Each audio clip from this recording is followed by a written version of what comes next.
6 minutes after the hour of 6 a.m., it's Wednesday. It's February 26th. Happy Hump Day, everyone. 29 degrees outside. Shane Matalbin, half man, half amazing, is in Vancouver on the line. And Tom Eagle up, your morning mayor.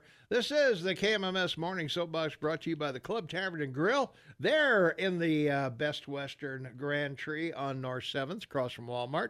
Stop in and tell them Tom and Shane sent you. It's where the locals go. And Shane, big debate last night. A lot of yelling. A lot of moderators lost control totally. It's almost like the callers here.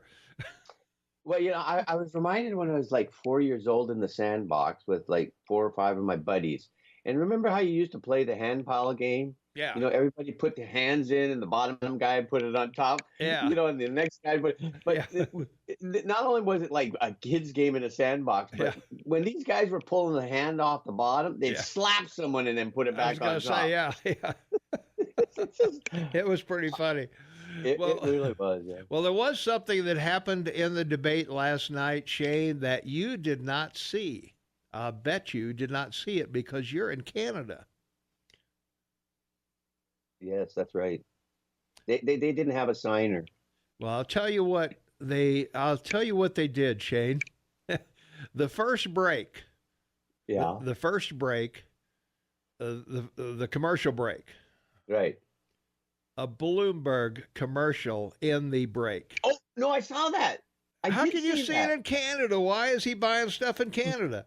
No, he's not, but I had it on the CBS channel, so I got the chance to see it. And it was a terrible commercial. Well, whether or not it was a terrible commercial or not, I'd be bitching all over at CBS. How come you're playing one of the guys' commercials? You're not playing mine. What's because there are no rules, buddy. There's just no rules. Well, I don't know. I think that as soon as I thought that was blatantly unfair. But and what do I know? I know that you and I were talking about this before we started this morning, but I was just overwhelmed with what happened yesterday. That guy from New York, that senator. He wants to politicize this coronavirus issue, and they're not prepared, and we have a problem. And as we've learned, because we've been reporting every Monday for 2 months. Yeah, it's the CDC's own estimates on the H1N1 flu in the U.S. Right. So 41 million people have caught it. 19 million have medical visits to the hospital. 500,000 have been hospitalized, and there's been up to 41,000 deaths. First of all, you think that the Republicans would bring this up to say, look how healthy our system is. We can handle this. Well, there's been 70,000 people around the world reported with 1,800 deaths. Now, I'm not saying it's not a scare. That's not what I'm saying. Mm-hmm. But to suggest that your country can't handle this is just pure political ugliness. It's just ugliness. They're just trying to create a bigger scare. And I'm so glad we get a chance to tell our listeners, calm down. Yeah. It will be around, and it will come back next year, and they will have to come up with a vaccine for it, like they did SARS and H1N1. I mean, know. No, it's. I think we talked off the air earlier that the media kind of blows it out of proportion. Yeah, because it's a big story, and the ramification of the fallout you were reporting earlier, and you can report to our listeners now that China is looking for money. They are. So big news, folks. Remember, we as we've learned, this whole democratic fallacy that China's buying your debt and owns it. Well, as of a month ago, in November, they sold yesterday they sold 100 billion of American debt, securities they hold. They need cash, and the yuan went back over to 7, so it's 7 to 1. So that's like $700 billion the Chinese government needs. This black swan, I think it's a flock, Tom. It's a flock of swans, okay? I think it is. Well, at least for China it is, because they're kind of, they got all these people packed into all these little areas, and this thing is spreading, all over the place. And your president warned everybody about the dangers, and at least he started the process in the last 3 years of moving companies back, moving them out of China. Yeah. Because if the product needs start shorting because of nothing's operating. This is a quite intense situation that in their effort to control it. Yeah. So that's why the market is trying to get ahead of this, because they're anticipating there may be issues. The other side of it too is they were playing on all the other networks this whole idea now, the conspiracy that China wants this to affect the U.S. economy so Trump loses. But that's not interfering. That's not interfering with your elections. But No. Russia's what you gotta watch. Yeah, forget about China. Well, the other news that the Democrat Party is purporting, of course, is that Trump cut the CDC budget. Now, he has asked Congress for more money, and he and Schumer are into it over how much money they need to fight this virus. So I don't know. It's a mess in Washington as usual. That the American people are the pawns for for how this all comes down. That it's all politics. It's not what's good for the people. It's good for what's good for the politicians. So. Yeah, and it's a sad reality, isn't it? I mean, it is. Yeah, I'll agree. Yeah, got to go to weather, buddy. We got to talk a little bit about the weather because, oh my gosh, there is some today. There's weather today. I promise. I'm becoming an expert at this after a year and whatever months.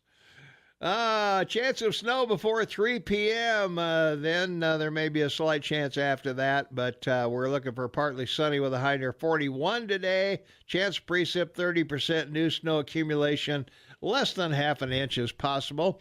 Wednesday night, a chance of snow and rain before 8 o'clock, then a chance of snow between 8 p.m. and 11 p.m.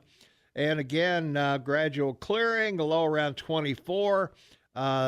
Chance of precip's 30%. Little or no snow is expected. Thursday, mostly sunny with a high near 43. Thursday night, mostly clear with a low around 26. And then on Friday, it's going to be sunny and a high near 50. So that should be pretty nice. Shane, low winds, not too breezy. Friday night, mostly clear with a low around 29. And then on Saturday, slight chance of rain after 11 o'clock, partly cloudy, again with a high near 50. And we are going to get some wind gusts up to 20 miles an hour on Saturday. Saturday night, you're looking for a slight chance of rain and snow before 11 o'clock. Then it'll turn completely to snow, but no accumulation is listed. Sunday, a chance of snow again, high near 39. Sunday night, partly cloudy with a low around 20. And then for your commute back to work on Monday, mostly sunny with a high near 41. Monday night, slight chance of snow, mostly cloudy with a low around 25. And then on Tuesday, chance of snow again, mostly cloudy with a high near 40. Temperatures around the area right now, Livingston is 28 degrees, Manhattan is 23, Three Forks is 26, Gallup Gateway is 18, Big Sky is 17, West Yellowstone is 5. Gardner, 14 degrees. Ennis is 24, and at the airport in Belgrade right now it's 22 degrees. We're right at 28 degrees here at our downtown studios, so not too bad. But road conditions, east of Bozeman is not good, no matter where you're going. If you're going east, don't go. Going out of Bozeman over to Livingston, not good. Bozeman Pass, not good. Up to Big Timber, not good. Almost to Columbus. After Columbus, over to Billings, not too bad. 89 from Livingston down to Gardner is not good. 191, of course, isn't. Ennis is pretty clear down to Yellowstone. But Three Forks going up to through Townsend. Just before you get to Townsend, there's some flat area in there. You're going to get some snow and drifts and ice. But pretty clear after that up to Helena. And from Helena up to Great Falls, it's clear. Going over to Butte, it's just the Homestake Pass is the big problem. There is ice and snow as you get out of Bozeman over toward Manhattan. Once you get past Manhattan, though, I think you're going to be okay until you get to the Homestake Pass, and then that's ice and snow and nasty. So looks like, if you're going south or east, maybe you want to rethink that or take your time. Give yourself plenty of time to get there because it does not look good going that direction. Our poll question from yesterday is Joe Biden done or will South Carolina save him? What do you think of Joe's performance last night?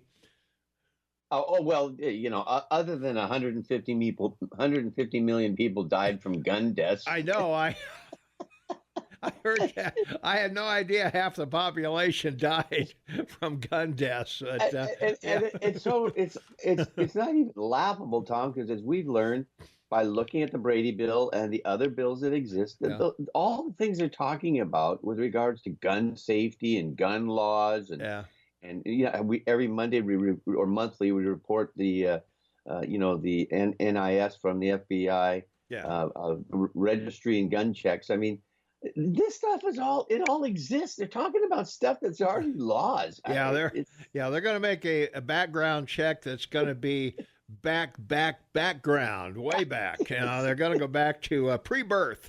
Did you own a gun in the womb? That's where they're going. You just wonder, why doesn't Trump bring up the NICS firearm background check? Because up to 325 million now since 1998. Oh, by the way, just for everybody's edification, since your president took over in 2015, the number of gun checks has increased by over 600,000. And, from 2008 to 2016 when Obama was in, they were only doing 950,000 a month. And so, under your president, it's increased by over 500,000 a month more. So why some of this stuff people on all these networks don't talk about, the CDC, the Brady bill, the NICS gun registration. It doesn't fit the narrative. You got to keep fear in people's minds. We've got to stop everything. So it's good to calm everybody down on the day after a debate. Biden's brain and Sanders' heart. Oldest group of presidential candidates refused to release their medical records. So I can't believe that that someone suggested, which we talked about, that the likelihood of Biden, Sanders, or even Triple B surviving the presidency should be a concern. I mean, it's. It's pretty amazing. I felt that Buttigieg, your man Buttigieg, Mr. Perfect. He barely got to talk last night. He was polishing his dais there for a while because he wasn't getting any time on the air. And you can tell how healthy Uncle Bernie is. I mean, he had his hand up there waving the whole debate. I waited for him to keel over, man. His veins are popping. He's red in the face. He's yelling. He's waving his hands around. I was going to say, he's going to open his stitches if he's not careful there. I don't know. Anyway, we got to get our farmers and ranchers taken care of here, and our truck drivers, cab drivers, all the folks out there moving snow this morning.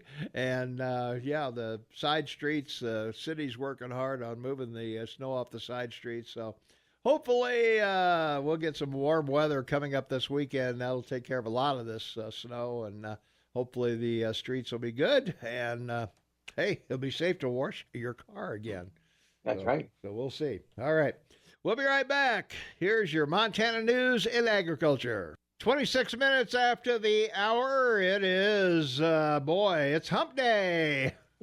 Hump day in Bozeman. I'm excited. Wednesday, February 26, 2020. We're halfway through the week. It's all downhill from here, Shane, so I'm excited. I am too. And I have to tell you, this is perfect to talk about real quick. Yeah. Alfred Eli Beach, who started the Beach Pneumatic Transit Company in 1869, demonstrated a subway car that ran on pneumatic power, which was air pressure. Yeah, And, it's like the things at the bank that suck your the deposit tubes, into the thing and comes back in a tube. Yeah, so you're sort of sitting there, and all of a sudden, whoosh, you're at the other end of the deal. So he showed it at the American Institute exhibition in New York City in 1867. Yeah. And after he demonstrated it, he put money together, $350,000 of his own money to create a full-scale project. So, folks, this is great. So he built a tunnel using a tunneling shield that he developed himself. This is all American ingenuity. So this is cool. Some guy, yeah. Yeah. And the tunnel was completed in only 58 days. Wow. And it was a single tunnel, 320 feet long. Yeah, a block, roughly. 8 feet in diameter, and was completed in 1870 and ran under Broadway from Warren Street to Murray Street. And it didn't last long. It only ran from 1870 to 1873. But this is still back in the 19th century. I mean, this is pretty cool. I mean, who wants to walk a block? Yeah, that's right. Come on. But exactly because of what you said, I have to now mention that. So the top politician in New York at the time was a guy named William Boss Tweed. You've heard this. We talked about this. Yeah. So he refused to support the beach pneumatic transit system because they needed the air pressure for tubes, because that's what he was backing. Building tunnels around New York underground to move tubes around the city. Yeah. Only in America, folks, but what a great piece of Americana. I wonder how you would do that for, like, I don't know, 50, 100 miles underground with pneumatic tubes. Imagine the pressure you need. Everybody would be popping their eardrums and going to this thing, I think. I don't know. Yeah. Oh, it's too funny. It is pretty funny that, the things that they thought of and got built, too. As you pointed out, this guy got this thing built in 58 days and in New York City, under the streets of New York City. Right. I think Boss Tweed would say, okay, I don't know if that'll work or not. Well, it's so incredible because in 50 years, from about 1860 to 1920, I guess that's more than 50 years, they went from candles to gas lamps. Mm-hmm. And then the gas delivered lamps. Yeah. And then they replaced it all with electricity, right? Yeah. They were a moving, grooving kind of group back then. I was gonna say, why are people worried about this 10 years we've got till global warming? What you really think that the American ingenuity won't solve this problem? What's wrong with you? They went from whale blubber to natural gas. To electricity, all in 60 years? Something like that. Yeah, it's pretty remarkable. So it is. And we got cars and flight and telegraph and the whole other 9 yards at the same time. Yeah. All right, we'll be right back right after these important words. Stay tuned. 25 minutes before the top of the hour. It's Wednesday, February 26th, Hump Day 2020, 29 degrees outside. Oh, we're looking for high in the 30s today, so hopefully that'll pan out. Close to 40, I think. So anyway, Shema Taubman, half man, half amazing's on the line. And the other interesting thing, did you hear Bloomberg? He almost, when he was talking about donating to the 40 Democrats who, did he almost say, I bought them? Yeah, he almost did. He said, I supported them. I'm positive he was ready to say, I bought them. He certainly implied that he bought the U.S. House of Representatives. Yes, he did. There's no doubt about that. Yeah. That was he was so close. I think it was either Senator Warren or it was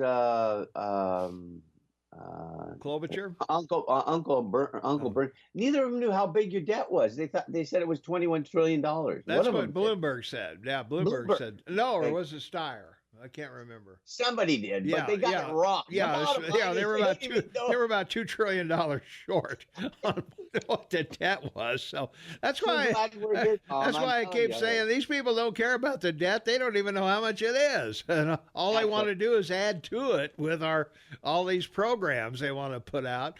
Bernie's talking about full school daycare.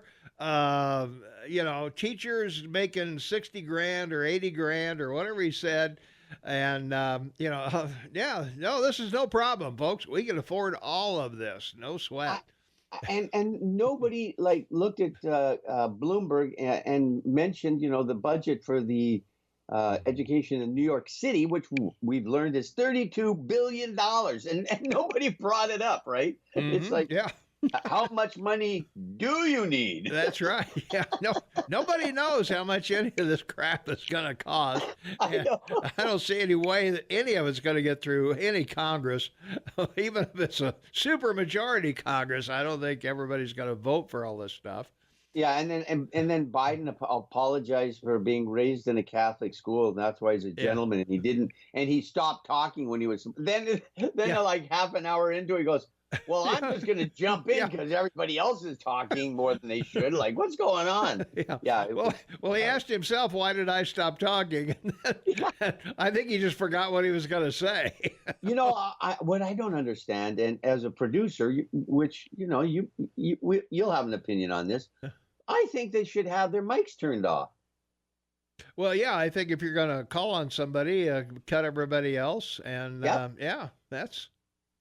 And when the minute 15 seconds is up, you turn everyone's mic on, or you turn on the mic of the person he addressed. Yeah. I mean, these moderators or turn them off, so they're mumbling to themselves. Softball questions they ask. Well, what did you expect? Why do you think they didn't want?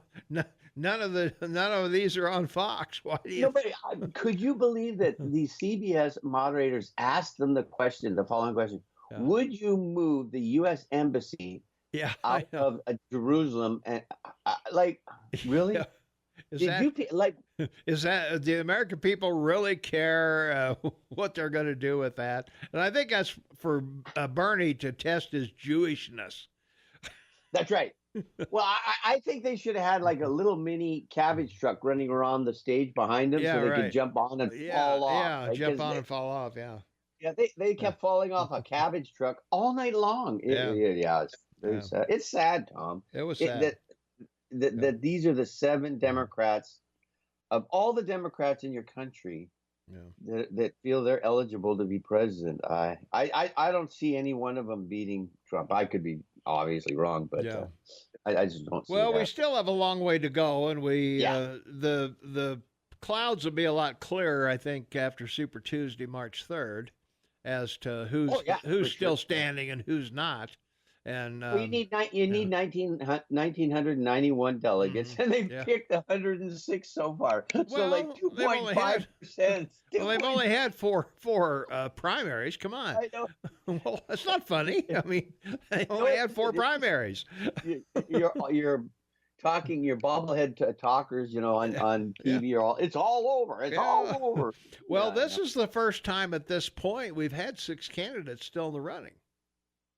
Oh, there's more in the running, but these are the only ones that qualified. Well, I mean, that have qualified for anything. Yeah, but there's still another 8 people running besides these 6. Yeah, I don't know. Maybe. I don't. But I don't think that Biden is going to win, and if he does, it will not be by double digits. Although, do you remember Beto O'Rourke? Yeah. Now, remember when the news came out about the poems and stuff he read wrote as a kid about wanting to run over kids and abuse women. Yeah. Now this stuff is coming out about Bernie, and on CNBC last night and CNN they were playing this stuff. About gang raping women, and that's what they want, and it's like nobody's vetted this guy, and he's been in Congress for some 31 years. Why is all this stuff coming out now? Like, what's going on? Well, we've got Google now, so That's right. We can And find it. film. We And can they find got it. film. Yeah, we can find anything.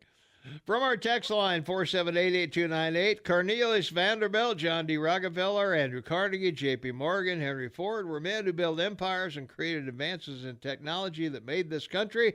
They did it for themselves with ruthless tactics and, yes, suffered, and people died. They left behind technology that made this country great. They make Trump look like a petty, self-serving crook, which he is. Everything you think he has accomplished vanishes when he does.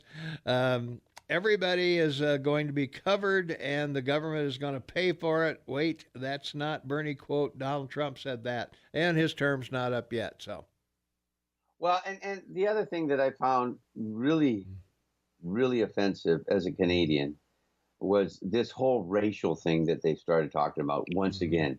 Now, we've learned, the Democratic Party is the party of slavery, Civil War, Jim Crow, and on and on and on.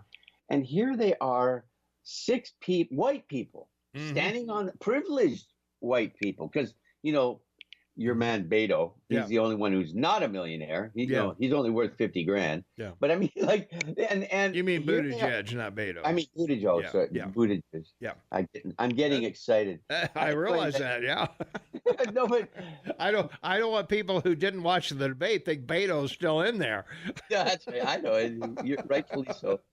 But to talk about education and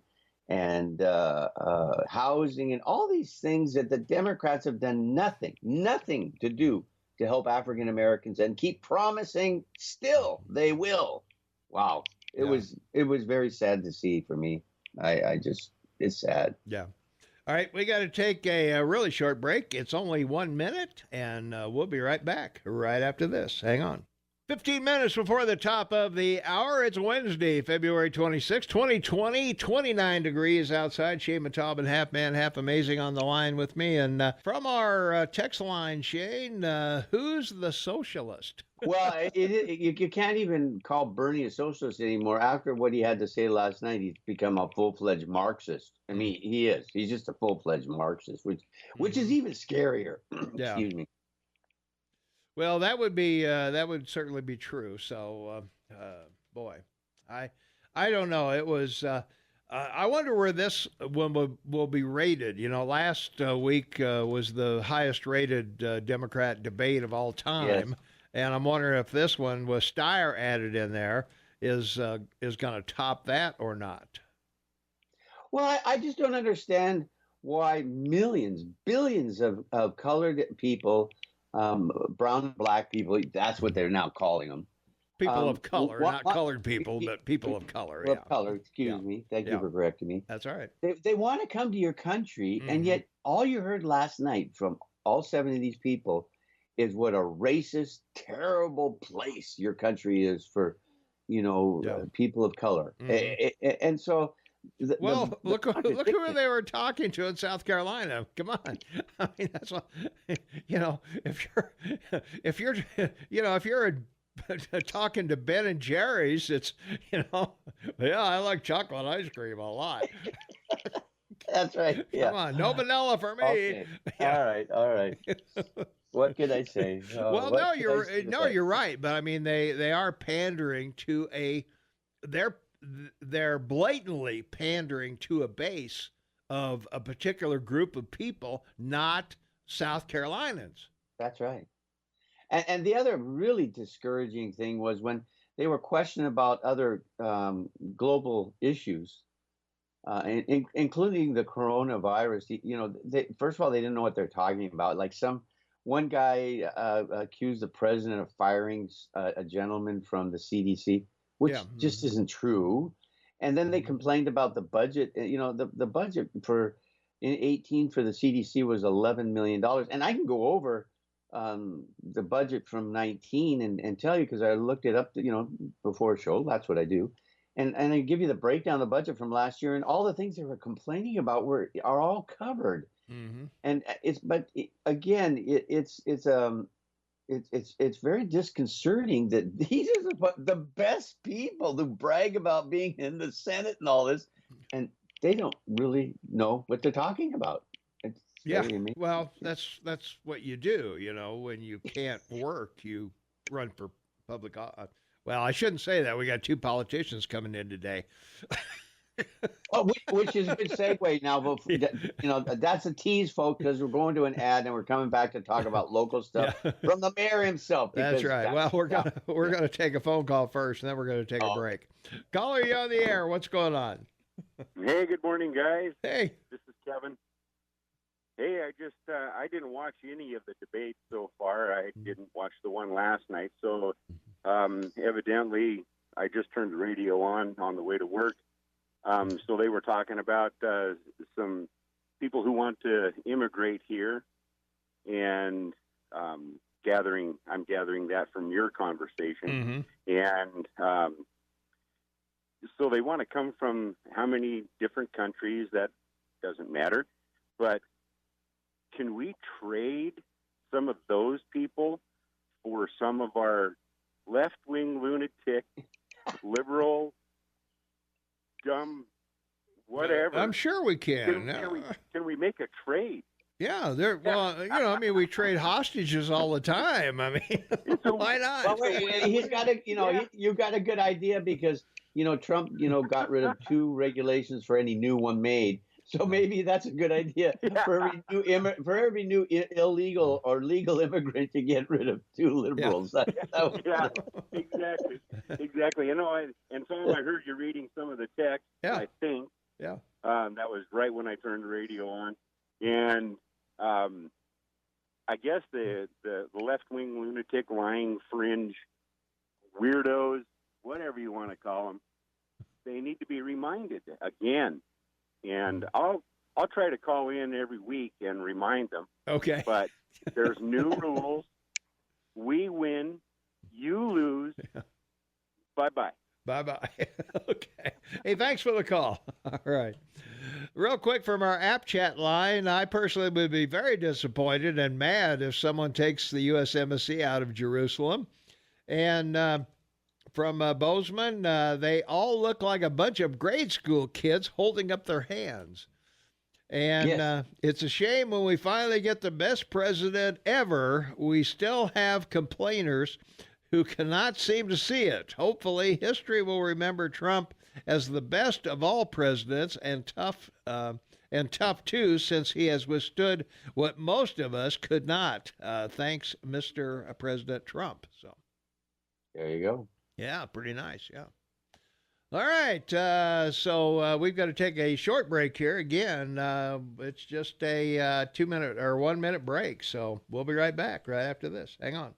8 minutes before the top of the hour, we've got a caller waiting on the line. Let's go to the phones. Caller, you're on the Morning Soapbox with Tom and Shane. What's up? Good morning, gentlemen. It's Steve. Hey, Steve. So you're talking about the debates, and I just had to call in. So normally I wouldn't watch it, but actually the wifey insisted, oh, let's watch this. And I don't regret it too much because I haven't been so amused in quite a while. I laughed so much watching that debate yesterday. But honestly, that was my only option to laugh. Otherwise, I'd have been screaming in fear because what these people are proposing is simply, radical doesn't cover it. Extreme doesn't cover it. These people are out of their ever-living minds. They want to destroy our country. They talk about helping. Everything that they proposed, which was limited, they were far too busy attacking one another. But the things that they did propose were terrifying. But I think my favorite part was Joe Biden claimed 150 million people have been killed since 2007 in America by guns. Yeah, I had no idea that half the population was gone. I know it. Thank God we got Biden out there to tell the truth. He is a godsend, isn't he? Yeah. The other thing that was quite disappointing was the moderators. They did a terrible job controlling it. Yeah, they couldn't keep track of anybody. And the fully loaded question that they presented, like, the question regarding gun control, or that got the gun. It was such a loaded question, and it was full of inaccuracies. Like, how can you call yourself the media and sit up there, cite facts that you don't, or I'm sorry, state facts that you don't even cite where you got the information from, and make it appear that the gun problem in America is a crisis? I was just disgusted, guys. Yeah. And I'm having trouble speaking and communicating because I was so livid about that thing. Well, welcome to Biden's world. Well, I just wanted to say that, guys. Hope you have I a great appreciate morning. it. Keep up Hey. with the awesome show. All right, man. Thanks for the call, Steve. Appreciate it. All right. That was a good one. Yeah. Yes, it was. Let's see, from our text line, how do you explain to your kids about Buttigieg's husband the same way you explain Trump's grabbing and porn affairs? I guess so. Let's see, seeing how Trump supporters have had to sell off their morals and integrity to still stand behind Trump sure makes me thankful. I don't follow along on the Trump path. I'm not sure how they can still want to defend him. It's not us never Trumpers who have changed. We still stand against the things we always have, but Trump supporters now love government-controlled dictatorships, evil, and fascism. Well, if you believe that, obviously you didn't watch the debate last night. The debaters need shock collars. That's a good idea. Give them a zap. Zap them when they get out of the line there. I don't know. I don't think that's a good idea. Someone might have a heart attack. Yeah. Gallstones Valley should have a morning radio show where they just read Communist Chris text. Oh, we do have one. Never mind. There you go. I have never met one veteran that enlisted to fight for socialism. Bernie wants to endorse full-blown communism. Liz wants a wealth tax. Joe Biden is going to take on the gun manufacturers and shut them down. Listen closely, people. The Dem Party should scare all Americans, and that's signed by John. So There you go. yeah. Whataboutism is the only way to defeat Trump or defend Trump. What about the Democrats? Well, yeah, the Democrats, if you watch the debate, you know what you're getting. I think pretty much. So That's sure. I was going to say they don't leave anything to doubt. You know, they're not sugarcoating their positions at all. So, you know, if that's what you want, then by all means vote accordingly. I appreciated Bloomberg standing up for Warren's comment, about her claiming, that he told a woman that was pregnant to kill the baby. Kill it, yeah. That's just, I can't believe they attacked each other. Like, don't they?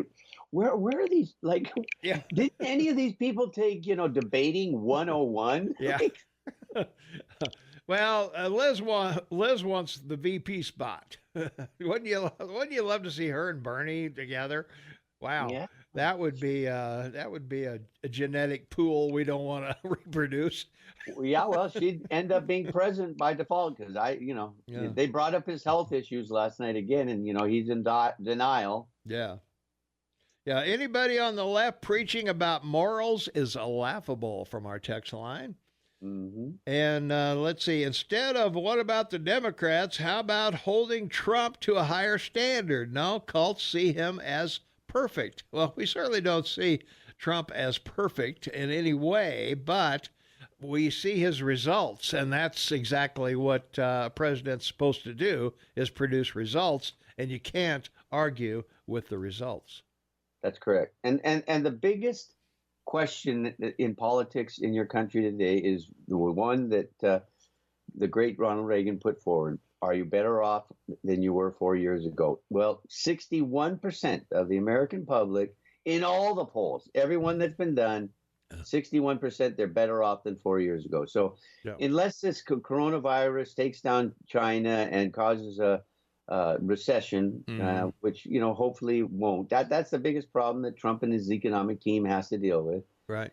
But we'll see how the market works today. But I see that being the only thing that will prevent a landslide on his part. But Like again last night, I said to you that before the show, I had my sheet of 50 states. Yeah. And I kept checking off states they would lose, right? Oh, yeah. They were down to like 11 states they might win, right? Like, Right, yeah. Never Trumpers are not leftists. We are what's left of conservatism. All right. Well, if there's a conservative running on the Democrat side, then by all means, check that box. yeah. And that 61% approved better off today than yesterday is the biggest it's been since the 1980s. That's right. And I would believe that as well. So Yeah. well, we're as I say, it's well, I'm working this year. What about you, Shane? Well, hey, look how much fun we're having. I That's mean, true. The first hour's gone, and we've just been, a barrel of laughs. That's it. Coming up in the next hour, we're going to be talking with Ted Barkley from the city of Belgrade. They got a fire department situation going on over there where they've got growth and all kinds of issues. So we want to get the straight skinny from Ted as to what's going on in Belgrade. Coming up at 8 o'clock, Troy Downing will join us. He's running for Montana Auditor. So he'll be in studio with me and Shane, and we'll chat with him. So, and in between, we'll have local news and things you need to know. So don't go anywhere. We got a full morning to go. So hang on. We'll be right back.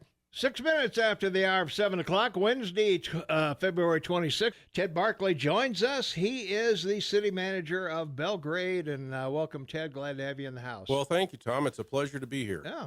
We thought it would be good. We don't hear a lot about Belgrade. We thought might have you in here every once in a while to kind of. Well, I appreciate that. I live and breathe Belgrade, so right. It's always good to get the word out. We're just kind of over there quietly doing our own thing. Yeah. Well, I appreciate that. We were talking the other day. We've got the triangle growth thing going on. That the county and the three cities, I guess. Yeah, we've been very much a part of that. Four Corners and Bozeman are talking about. So we're trying to see, can we manage business and housing and farmland and make it all work together? And still make it a great place to live. Yeah, that's the issue. That's the key, yes. That's it. So, well, one of the things I wanted to mention as we talked, you're approaching 10,000 in population. If you haven't already passed it, and that I think under Montana state law, you've got to have your own fire department. So we do, and that's a very expensive proposition. I've got to say, 3 shifts, 24/7, 365, and that's just for one engine company, 24/7. Yeah. And so it's been a challenge for us. We have done all the preliminary work to be able to put that into place, but the price tag on that is just so darn high. It's really high. It costs about the same as it does to run our police department, which is about $3.3 million a year that we're not spending right now. Yeah. A lot of people don't know it, but we actually operate right now under a contract with Central Valley Fire. And one of the things, as we've been talking to people about the choices that we have learned, is that a lot of people don't realize that there are 2 fire departments in Belgrade. Yeah. There's the Belgrade Volunteer Fire, which dates back to 1906, and then there's Central Valley Fire, or what used to be known as Belgrade Rural, that dates back to 1947. And since 1947, the 2 departments have operated as a single unit. The firefighters are all firefighters in both departments. The chief is the chief of both departments. Sure. And, when you call and need help from the fire department, they show up, and some of the trucks say Central Valley on the side, and some of them say City of Belgrade on the side, but you don't really distinguish the two. Who supports the Central Valley? Where does their funding come from? So Central Valley is a fire district that's about 210 square miles, and the tax base starts at the foot of the Bridgers and sweeps all the way around, surrounds Belgrade, and goes all the way down to Four Corners. Okay. And so it's about, they have about 38 or 39,000 people in the district, and all of that property pays property tax. So some of the taxes, right. Some of the property taxes go to that. Right. And so some of the schools and whatever. Yeah, I guess. exactly. Okay. They have the power to levy their own. They do about 61 mills right now. Okay. City of Belgrade is right in the middle of that, about 4.5 square miles, right in the middle of it. And I was wondering if where the obviously you're not gonna run to well, you might run to Four Corners to help out, I guess. yeah, there are mutual aid agreements, but and you may not go to Butte unless it's really serious. no, but Central Valley will sometimes go to California. Oh yeah, and that sort of thing for forest fires. Yeah, and things for like when that. you need all hands on deck. Sure. And so there are agreements in place to do that sort of thing. Wouldn't make sense to have a police department or a fire department big enough to take care of everything all the time. True. We Yeah. share resources. Okay. Well, the other thing, of course, we were talking about growth. You were telling me before we went on the air, you're soon to be the 8th largest city. Well, we think. Yeah. That's the problem. It's been since the census will tell. that's tell right. The tale, I guess. We think there's a pretty good chance that we'll be the 8th largest city in the state. And that's just kind of astonishing when you consider where Belgrade has come from over the years. Only high school in the state that's gone from C to B to A and now AA this year. Yeah. And so we really have to start thinking a little bit differently about how we manage the infrastructure and the amenities that people want and what they are willing to pay for and those kinds of things. And the rate of growth it's astonishing. That's all I can say. For example, 2019. We added 425 new homes. And that might not seem like a lot in Bozeman, but I'll tell you what, in Belgrade, it's big. The other thing that's funny about it is I know people that drive by on the interstate all the time and they hear about the growth in Belgrade, but you can't see any of it from the interstate. Yeah.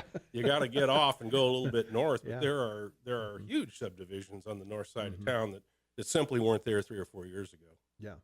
Well, we kind of joke about one of these days you're going to you're not gonna whether going down Frontage Road, you're not sure if you're in Belgrade or if you're in Bozeman. Yeah, that's almost true now. Almost true now. Yeah. And it's pretty short distance there. Well, and it's even more confusing because the post office addresses don't line up with the jurisdictional lines, and neither do the school districts. Right, So, yeah. if you live in Gallatin Heights, for example, you have a Bozeman address, but you're in the Belgrade School District. Yeah. And you're not in Bozeman or Belgrade. Right. So, who do I pay? oh, we got that figured out. Yeah, I was going to say politicians will know where your wallet is. That's for sure. Yeah, we joke about taxing and spending, and I just finally I just folded. I said, yeah, you're right, tax and spend. That's exactly what we do. That's what you do. You have pops and streets and parks, and that's what we do. You gotta have all the things there. So that's true. So. The other thing, I guess, we talk a lot about affordable housing here in Bozeman, and it seems like the further you go from Bozeman, the more reasonable housing becomes, obviously, because you've got that land is not as valuable because all the amenities you want are not there. Right. Neither are the taxes. Yeah, you got to drive. Well, that too. Yeah. But I'm wondering about. Here in Bozeman, we've talked about, trailers would be, or mobile homes would be a great thing. But here in Bozeman, you got to have 24-foot streets. You got to have curbs and gutters and sidewalks and lighting and everything else. And it's not cost effective. Do you have the similar regulations in Belgrade? We do. Yeah, we do have similar regulations. We do require curbs, gutters, sidewalks, and street lighting in all new subdivisions. We require that the utilities all be buried, nothing overhead anymore. And, so there is that. The fundamental difference is the cost of the land has been less. Yeah. And there's room. There was not a big supply of residential lots on the market in Bozeman. There still isn't a big one, but there's a couple of subdivisions coming on right now. We're running ahead about 1,000 platted lots right now. I was going to say you've got a lot of lots that have been designated. That's right, but not yet developed. Yeah, they're not developed yet. We also heard over in Livingston that one of the trailer parks over there, the residents bought the park. That's a tough proposition, too.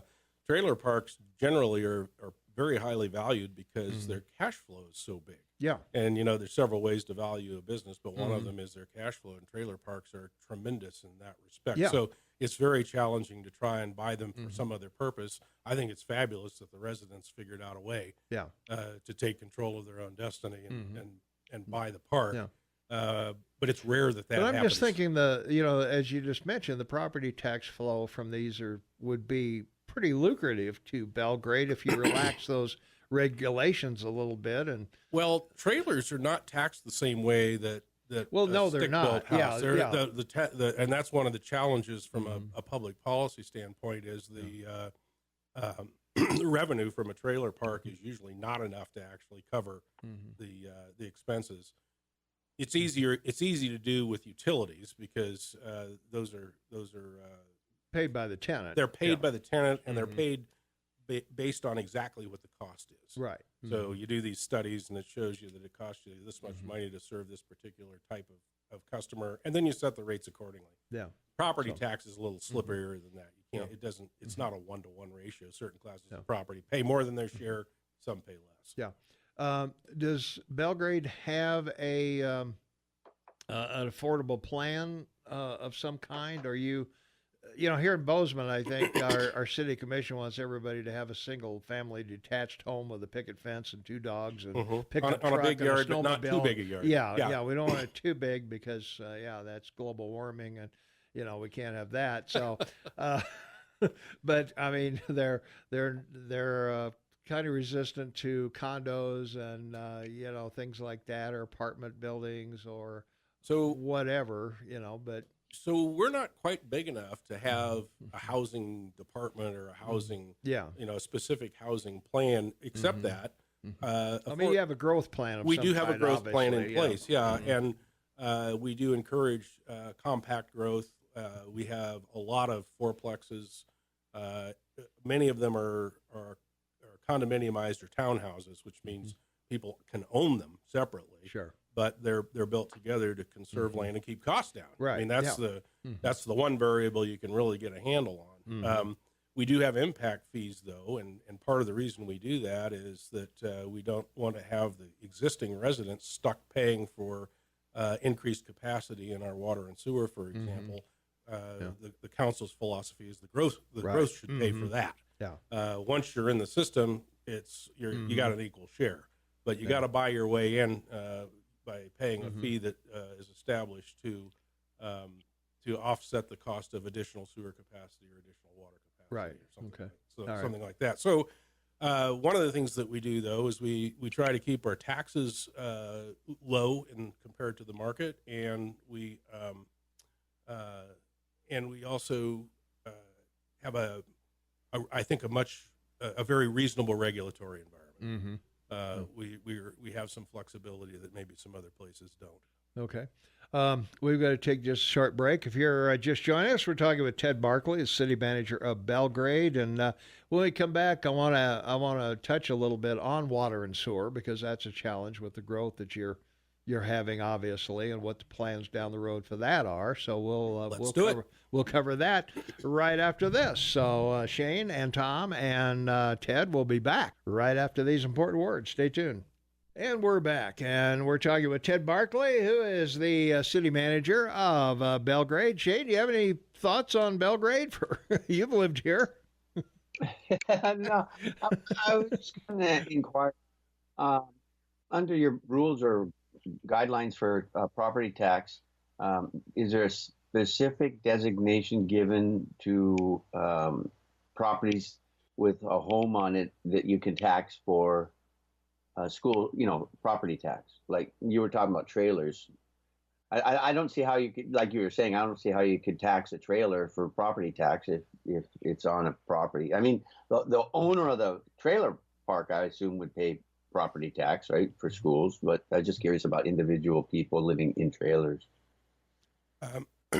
So I don't know off the top of my head all the rules for that, but the county actually assesses and collects the tax. However, there's a difference between a trailer that's truly a trailer and one that's permanently attached to the ground with a foundation and all of that stuff. It becomes like a modular home. Yeah, it becomes mobile home. It becomes real property rather than a trailer at that point. And I know that there are several different classifications and they are taxed at different rates. Yeah.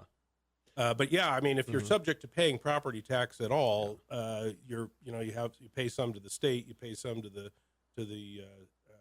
School District. That's usually the big one. Some to the city, some to the county. There's even a small portion of it, 6 mills, that goes to the university. Yeah. So, or the university system. We've got a similar situation here, and living in a mobile myself, Shane, I will tell you that the county does send me a tax bill, 2 payments a year, so yeah, I pay property tax on my mobile home. Wow, So that's amazing. yeah, it's only about $700, but it's not bad. Only. It's better. That's a lot of It's better than a couple thousand for Exactly. your home in Bozeman, that's for sure. Let's take a phone call. 522-TALK is the number. Caller, you're on the air with Ted Barkley, City Manager of Belgrade. What's up? Hey, this is Tony, Yeah. and I've been gone for a few years from the Four Corners area, and I've been hearing reports that Belgrade may be coming south because I heard you say sewer and water. My understanding is Four Corners Sewer and Water District is going to add enough sewage to take care of 15,000 people in the next few years. I wonder if is it the mayor? No, of Belgrade? city manager. Yeah. Mm-hmm. Yeah, I wonder what his comments are. How far? Well, so south of Belgrade? our planning framework right now is just to go as far south as Cameron Bridge. To be able to join those systems up would require an awful lot of things to happen. Four Corners Water and Sewer is adding capacity right now, although they're a long way away from adding 15,000.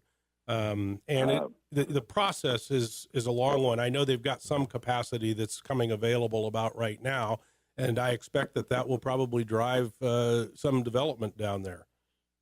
So I heard the comment about Belgrade growing from a real small city to a Class 3A. Do you think Four Corners could become a city in the future? I know they've considered it in the past. I don't know what the likelihood is they would incorporate and become a city. Yeah, they're kind of like Big Sky. They're kind of in limbo there a little bit. There's advantages not to be, and then there's plenty of advantages to be. Because when you reach a certain population, then you get federal money. Yeah, there's advantages and disadvantages, and I know that the discussion among the people in Four Corners has taken place a number of times, and I expect that it'll be considered again as the challenges grow along with the Four Corners community's growth. Yeah. Yeah, because the school system itself, I always thought it'd be a great place for a high school. It might be, depending on the growth patterns. It might well be. Because you're going to be 2 against 1 here. Not very long. Well, yeah, and we're looking forward to that. Belgrade. Is when you first 2 rivalries instead of 1. Exactly. When you hit that point on the growth curve, where you're now playing the big schools in the state, it'd be nice to win sometimes, right? That's right. And we'll get there. Okay. Yeah, look for a bunch of athletes moving out of Bozeman over to Belgrade. They're gonna start paying them. Your dad's got a great job in Belgrade. Come on over. Yeah.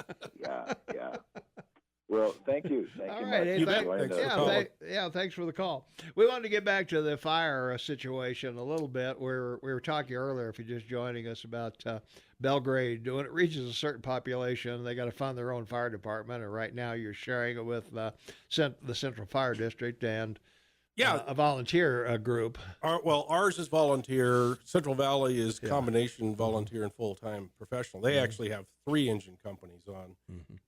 And so we have a very high level of service right now. Part of the question is economics. And for those of you who are registered active voters in Belgrade, you've either already voted or you've got a ballot in your hand right now. And so what happened was, starting about 3 years ago, we realized, we've known for a long time that once we became a city of the first class, we'd end up having to provide our own fire department, but it's ridiculously expensive to do that. Yeah. So what we wanted to do is give the voters a choice, either do what the state law says, or what we did was we went to the legislature and we asked them to give us an alternative, and that alternative would be give us the authority to annex with voter approval into Central Valley. And the cost difference between those 2 options, that is our own fire department or annexing in, is huge. It's between 6 and 7. I was going to say, they've already got the equipment and the people and everything. And they completely surround us and serve us already. Yeah. And so the difference in the tax bill is going to be a big one. If you got a house with a $200,000 tax value, right now you're paying about $165 a year for fire service and emergency medical service. To do it on our own, because we would be doing it on about 1/5 the tax base, would cost about $756 a year per $200,000 home. And so there are advantages and disadvantages each way, but if we annex into the district, one of the things that we'll be able to do is participate instead of being a contractor with the district. All of our citizens will be citizens of the district and can vote on issues, can vote on taxes, which you can't do now, and can serve on the board. And we'll be able to. I'm assuming the property tax will be much lower. It will be much lower. Yeah. It'll be that $165 number instead of the over 700 yeah. or something. And so we thought, well, that's a logical. It's logical to be able to put that in front of the voters. So amazingly, the legislature agreed with us, and they passed a special law that allows us and other communities like us to have this choice. So we've been operating as a consolidated department now since 1947, so 83 years, and it's worked pretty well. And frankly, it's kept our tax bill low. Okay. All right. Let's take a phone call here, then we got to finish up. Caller, you're on the air with Ted Barkley. What's up? Hey, good show this morning, guys. Thank you. Thank you. Appreciate the direction you guys are going, Ted. I know it's difficult, but you'll get there. The one question I do have is regarding the airport. How much do you guys as fire companies, how much are you relied on to take care of the airport over there? So not much is the They have their own, short don't they? question. Yeah, the airport has their own fire department, and one of the nice things about the Central Valley Fire Station number 1 being located on the airport property, not only does it give them better access to town and to the other side of I-90, but they're there to be able to share resources if the need should ever arise. The airport, Right, that's good. yeah, and so the agreement. The airport and Central Valley have an agreement that essentially they don't charge rent to the airport for the space where the station occupies is built, and in return for that, the airport or the Central Valley Fire provides backup protection for the airport as well. So it actually works out pretty well. Wow, that's Yeah. that's pretty intricate for I guess bureaucracy to get along like that is something else. Well, one of the things I will say about most of us bureaucrats and government people in Belgrade is we're pretty sensitive to how much stuff costs, and we usually get together and try and figure out how to do it so it's a win all the way around. Well, you're talking to an old firefighter here. I was on the Sourdough Volunteer Fire Company when the trucks were parked outside. Okay. Yeah. so that was a long time ago, but I really appreciate the forward motion you guys got going here, and I applaud your work. All right. Thank you. Thanks very much. Thanks for the Thanks. call. All right. Take Bye-bye. care. All right. Well, Ted, we're out of time, man. Goes quick, but hey, thanks for the info. Well, it's fun. Pleasure meeting you. We'll have to do it again sometime. Yeah. We'll get a schedule up here for you and see if we can get you in here on some kind of a regular basis. And, Sounds good. Thank you so much. all right. Thank you. All right. All right, Shane and I will be back. We've got to do local news, Shane, and texts, catch up on our texts and everything, and catch up on whatever folks want to talk about on the phones and all that stuff. So, hey, we'll be right back. Stay tuned.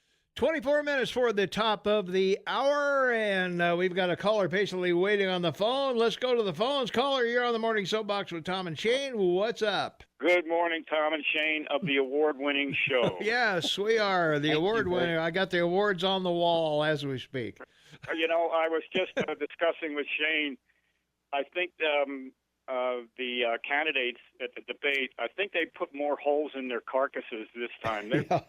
Those folks are looking like Swiss cheese right now. It's really a shame, and I'm sorry to say that's it's just an example of how the Democrats act. And we were discussing a previous meeting that President Trump had with Pelosi and Schumer discussing infrastructure, and all they did was keep shouting over him. No respect, and they have for the president, and they have no respect for each other. You would think that they would. And I just wanted to bring up something. I did not know President Trump was responsible for the coronavirus. Did you? Oh yeah, I mean that. It was in all the papers. Come on. Yeah. Yeah. I mean, he proposed, some funding. It's named after one of his old girlfriends. Oh, Julie Corona. Okay. Yeah, right. Or the Queen of Corona. That's it. Yeah. Good grief. I didn't get my and they put 19 on there to remind everybody how old she is. Yeah. It's just CDB 19 or something like that. So whatever. Yeah. Yeah.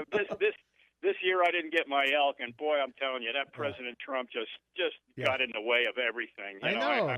Guy's a roadblock for every good thing coming. It's a shame. Yeah. And did you know that Senator Schumer was in Montana trying to convince Bullock to run? I had no idea he was, but there's a lot of talk. They want him to run for Senate, here. Yeah. Well, they want to take over the Senate. They want to and they want to take over the entire legislative branch. This way, they have the extreme power, so that the president can't do anything, and that they can make sure that he doesn't enact any, or get any of his policies put forth. I just find that that they go to Bullock, who isn't what I would consider a good governor. But I don't know. I guess they want to scrape the bottom of the barrel for whomever they want to, to fill a Senate seat. They have control of the judges, most of the judiciary as far as the district courts and, a lot of the appeals court, and the Supreme Court is, wavering between being, a constitutional body and not. The country is just, it's going to hell in a hacksaw, if you pardon the expression. It really is. Well, but I have to mention this because I was looking at the numbers on this, and God forbid that a Democrat gets elected in your country, they probably would have the opportunity to nominate a Supreme Court justice, because there's two that are probably nearing retirement or death. And the interesting thing is that if the Republicans retain control of the Senate and don't want to approve any of the nominees a Democratic president would put up, that would make the court 8, and 5 of the 8 are Republican or conservative, right? So the decisions would all be 5-3. I mean, the Democrats they're not thinking about any of this. Maybe 6-3. 5-3. There's 5 conservatives, and then there'd be only 3. But that's only 8 judges. Yeah, that's what I'm saying. If There's one 9 died, judges. There's 9 judges. I said, Tom, if one died and the Senate wouldn't approve one, They have to. Only 8 judges. No, they don't. Yeah, they do. Well, eventually they do. Eventually, that I realize. I'm just. It's a hypothetical. Yeah, when Scalia died, they kind of held off on getting another one. Yeah, you're right. Right. Yeah. I just was wondering when the president proposed I think it was $2.5 billion in funding to try to stem this corona outbreak. Schumer said it's too little, too late, and I'm thinking to myself, too late for what? Yeah. Come on, wait a minute, hang on a second. He's not responsible for this. Yeah. He's just trying to prevent it from becoming a pandemic over here. These guys, they just don't like anything this president does. It's amazing to me. It really is. But the debate showed a lot, I think, to the voters of how just radical that they are, and how disruptive they are, and how uncivil they are. I was going to say I want more debates with them. I want them on the air as much as possible. You know, Yeah. like AOC. I want AOC on the air every day. Yeah, I don't blame you, Tom. I don't get the Cartoon Network either, so you know, it's, There you are. I need a whole smile in my life. yeah, it's a good substitute for the Yeah. Cartoon Network. Yeah. Thanks, guys. All right, man. Have a Thanks. great Our day. pleasure. Thanks for the call. Jay, we got another caller waiting. If you could deal with them, I will be right back. We've got to take just a real short break here. We'll be back in 90 seconds. 17 minutes for the top of the hour. We've got a caller waiting on the line. Let's go to the phones. 522-TALK is the number. Caller, you on the air. What's up? Well, here's one skinny little question. Go for Now, what with the lily white New Hampshire and the mixed race Nevada going for Bernie, and voices like Daniel R. Peterson crying for reform of the capitalist system, what changes in your philosophy and behavior have you made to accommodate your fellow citizens so they can feel you are making adjustments to respect the will of a significant section of, get this, the United People of America? Well, looking at the debate last night and looking at their pandering in Nevada, of course, they pandered to the Culinary Union, which is the biggest union in Nevada. In South Carolina, they're pandering to the black community. 60% of the voters in South Carolina are black. In New Hampshire and Iowa, they catered to the the white masses yearning to breathe free, huddle masses yearning to breathe free, of course. And so wherever they are is who they pander to. Pretty simple. Well, even the Republicans want some changes. In the system. So, Well, sure. Everybody wants something. We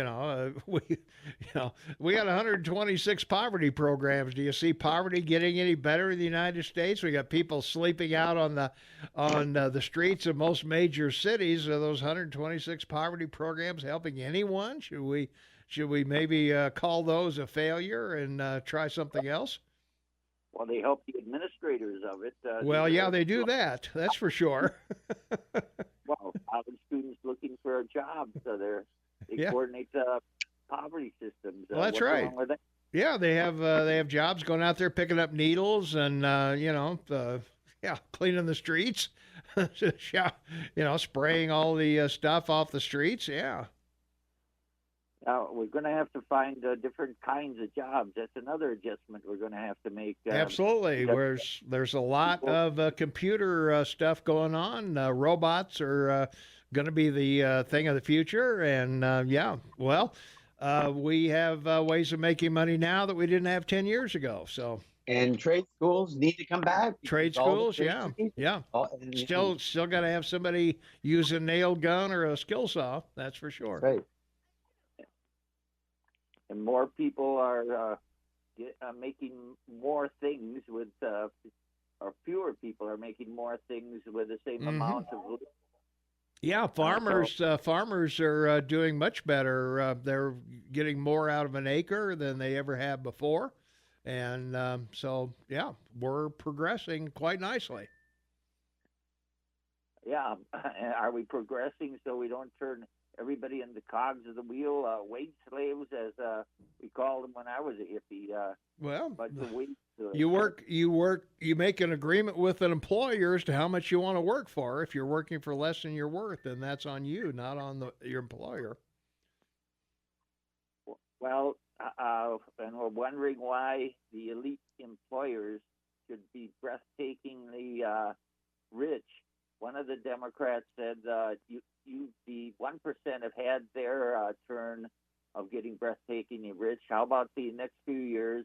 We have some stimulation and boost for the little people. Well, I would tell you that both Bloomberg and Steyer are self-made. Nobody gave it to them. Nobody's given anything to a lot of us. Nobody gave it to Bill Gates. Nobody gave it to Warren Buffett. Nobody gave it to Jeff Bezos. 87% of the taxes in the U.S., federal, state, county, city taxes are paid by the upper 10%. Yep. They pay the most taxes. So we've gone through that. If they have that much money, it's just a drop in the bucket. Paying that many taxes, they're still coming out with millions of dollars left. Yeah, and that's the American dream. Everybody, I'm trying to do that. Yeah.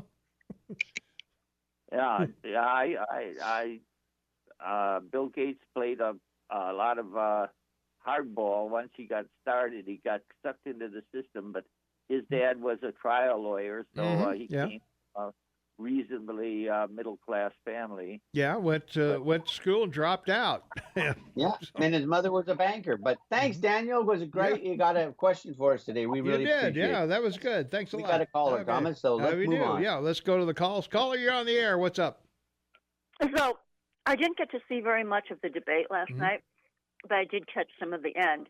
Don't you just love Joe Biden? He said his motto was treating everyone with dignity and respect. Yeah. That's so awesome. He's an awesome guy, isn't he? That's so awesome. Like a lying dog-faced pony soldier is the way he respects someone. That's right. That is so cool. And what do you call a fat guy? You're fat. Let's do push-ups or whatever. The guy that called him out in Iowa. That is so awesome how he how he treats everyone with dignity and respect. That's right. Well, his best line yesterday was in front of a group of people at lunch, where he said, in South Carolina, I'm Joe Biden, and I'm really here to help you, and I want I'm running for Senate. Yeah. I know. Yeah, I heard that clip. It's so awesome. He's has half his brain tied behind his back because it's not useful. I don't know. I'm going to say his handlers just have to duck their head and just shake their head in disbelief at this guy. 2 brain aneurysms, and he's still going strong. So what is it? He respects and treats everyone with dignity. Right. If they agree with him. That's it. If they're Democrats. Yeah, that's pretty much that's pretty much his mantra. Because I know my husband and I feel pretty disrespected by most Democrats, because when they trash our president, I mean, they're trashing conservatives. Yeah. And well, people have voted for him Republicans. anyway. Now, a lot of people are going to say, well, Trump's not a true conservative. Well, maybe he is or maybe he isn't. As I said before, all I look at is the facts. I look at the facts. Yeah. It's kind of like no one is above the law. Yeah. It's like, well, if you're a Republican, you're not above the law. Right. If you're a conservative, no, you're not above the law. But Democrats, well, we can give them a pass. Yes, we can. McCabe, Comey, Hillary. Well, we're compassionate conservatives. That's why we give them a pass. Oh, my gosh. Like I said, when they trash the president, they're trashing Republicans and conservatives who agree with the president on so many of the policies that he's implementing. I love the fact that he's protecting our border. I love the fact that he's made great trade deals for our people in this country with other countries. I love the fact that he's increased or strengthened the alliance with Israel. I love the fact that he signed that right to pray for kids in public school, and maybe anyway. I've never read the bill, but right to pray. I don't know if that's going to pass or not, but anyway, it should, but probably won't. But anyway, no, I think he signed a right to pray. Right. Okay. We'll check on that. But I'm seeing that on the news. Okay. So there's so many things that he's doing that we really appreciate. And when the Democrats do they not realize? When they talk about the American people, apparently they're just talking about American Democrats, because trashing things that the president does when so many people are appreciative and like the policies that he's implementing, it doesn't make any sense. So I guess it depends on what side of the aisle, what side of that American people you're on, if you want to be respected and treated with dignity. There you are. Hey, thanks for the call. All right. Appreciate it. All right. Thanks for listening. All right. We got to take a quick break, Shane. We'll be right back. 6 minutes before the top of the hour, we've got a caller waiting and a caller getting in, Shane. So let's go to the phones. Caller, you are on the Morning Soapbox with Tom and Shane. What's up? Good morning on Hump Day. Hey, happy Hump Day to you. Yes, sir. I just want to make a couple of little comments here. Sure. Mr. Trump is a businessman, and the only businessman I can remember that ever got in the presidency was the peanut farmer. Yeah. So it's nice to have a businessman up there and run the country like a business. Mm-hmm. The other comments I want to make is that I really think that socialism is to communism like training wheels are to a bicycle. That's very good. I like that. And another one is socialism is to communism like Cub Scouts are to Boy Scouts. All right. They learn from each other. Yeah. And one other comment, and I'll get off. I don't want to be too windy here. There's other people. Sure. Isn't it safe to assume that the Republicans name their party after a republic? Yes. Yes. And the Democrats use democracy to name their name. Mm-hmm. Okay, Correct. well, I think in light of where the Democrats are going, I think we ought to change their name to the Commie-crats. Okay. I like that. Or the Social. I like that. I call It has a it good the ring, demolition party. Yeah. All right. You guys have a great day. All right. Hey, thanks for the call. Let's take another call. 522-TALK is the number. Caller, you are on the Morning Soapbox with Tom and Shane. What's up?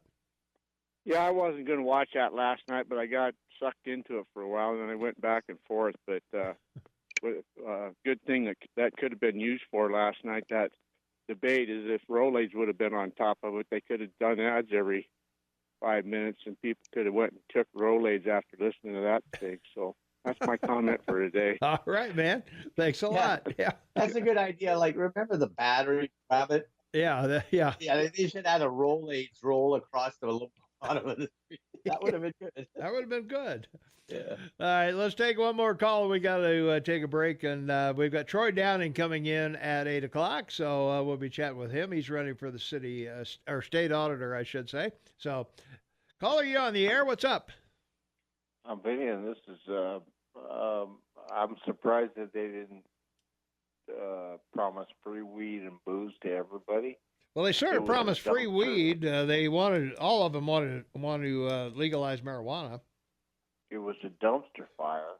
Yeah. Donald Trump had to love it. And my motto is expect nothing and you'll never be disappointed. That's right. All right, thanks, man. Yeah, expect nothing and you'll never be disappointed. That's for sure. I like that. So that's a good thing. All right, let's see. Local news, Shane. The Bozeman School District, they have agreed to pay $216,000 for improvements to the city's new Bozeman Sports Park in exchange for a lease allowing Gallatin High School's future football and soccer teams to use the artificial turfs for practices. They voted 8-0 for that. And the money will come from the $125 million bond issue voters approved in 2017 to build the new Gallatin High School and renovate Bozeman High. So I'm so excited about that. That's one of the things Jeff Krause was talking about. We got these soccer fields with artificial turf that got to be replaced every 7 years, but yet the city wants to take $2.3 million that's already in the budget and stick it on the back of taxpayers and leave that $2.3 million for them to spend on their pet projects. So that's right. That will be on the ballot. So vote accordingly as you see fit.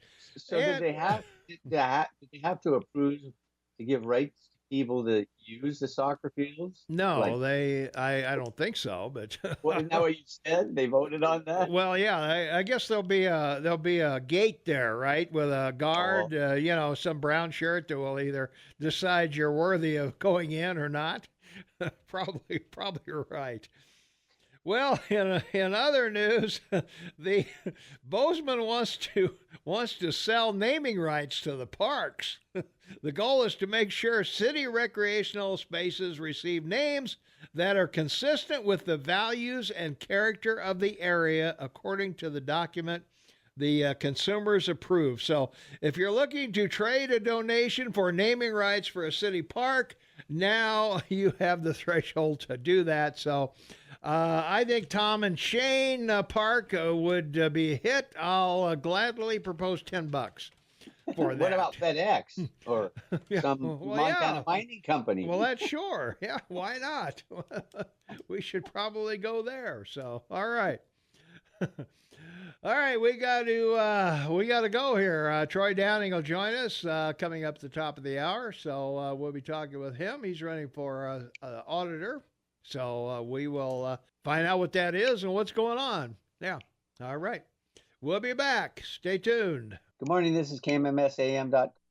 It is 6 minutes after the hour of 8 o'clock. It's Wednesday, February 26th. It's Hump Day, and Troy Downing joins us on the Newsmaker line. Troy, how are you? I'm doing great. Thanks for having me on. Hey, happy to have you here. You're running for a state auditor, so... Yeah, I am, and traveling around the state. I'm in Billings today. I spent the day up here yesterday, meeting with business owners, insurance companies, a couple of interesting ones. Just the auditors, the commissioner of insurance and securities, and that covers a pretty wide swath of industry in Montana. We're all affected by insurance one way or the other, and securities is. Two things. It's, on the investor side, it's investing in companies essentially. Yeah. And on the entrepreneur side, it's raising money for building businesses. So, something that is near and dear to my heart. So just happy being on the road and talking to people about all these different industries that they're either raising money for or trying to insure. Yeah, one of the things I guess a lot of people are talking about, of course, is health insurance. The government's tried numerous times to get some kind of health care plan going. Bernie wants, something for everybody or cover everybody like Medicare. And, in Montana, we're kind of limited. Apparently, there's insurance companies that particularly don't like Montana or don't want to come here, or maybe we don't have enough population to make it feasible for them. We've got a lot of dangerous jobs, obviously. Right. What are your thoughts on bringing more insurance carriers to Montana for folks for both life and health and homeowners? Well, I don't think anybody will question that having competition is that's good for the consumer. It gives you more choices, and when companies have to compete, they have to improve their products, they have to improve their pricing. And I think one of the things that we run into in Montana is we keep trying to reinvent the wheel. And so, here's a really simple example is, there's national, I won't say standards, there's national forms that a lot of insurance companies will use, but, are basically, ubiquitous across the country.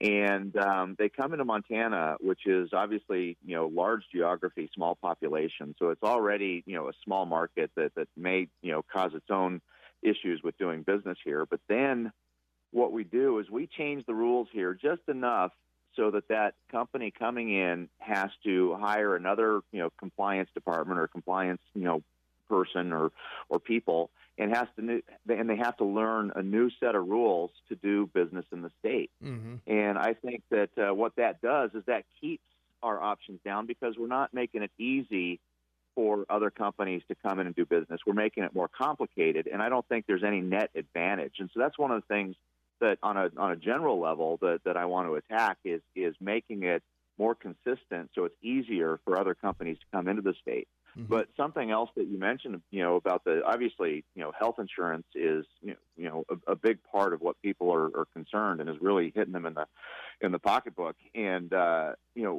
big thing that I've been talking about for years is not just the insurance side, but the rising cost of health care and what we can do to start bringing those costs down. Because if the costs are cheaper, the insurance obviously is going to be cheaper because the risk is lower for the insurers.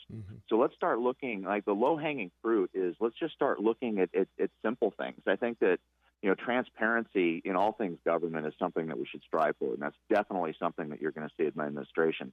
And so let's start looking at, simple things like hospital billing practices.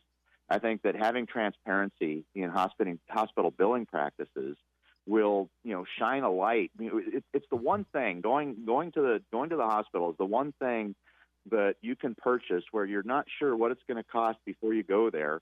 You're not sure, how many people you're going to pay, and it just drives a lot of people crazy. And a lot of the prices there are different depending on which insurance company they've negotiated certain prices for, which is different from somebody that goes in that's uninsured. And again, it doesn't make any sense and is not directly correlated to the actual cost or value of the goods or services. An example I like to try to make, think of where else in your life do you do this?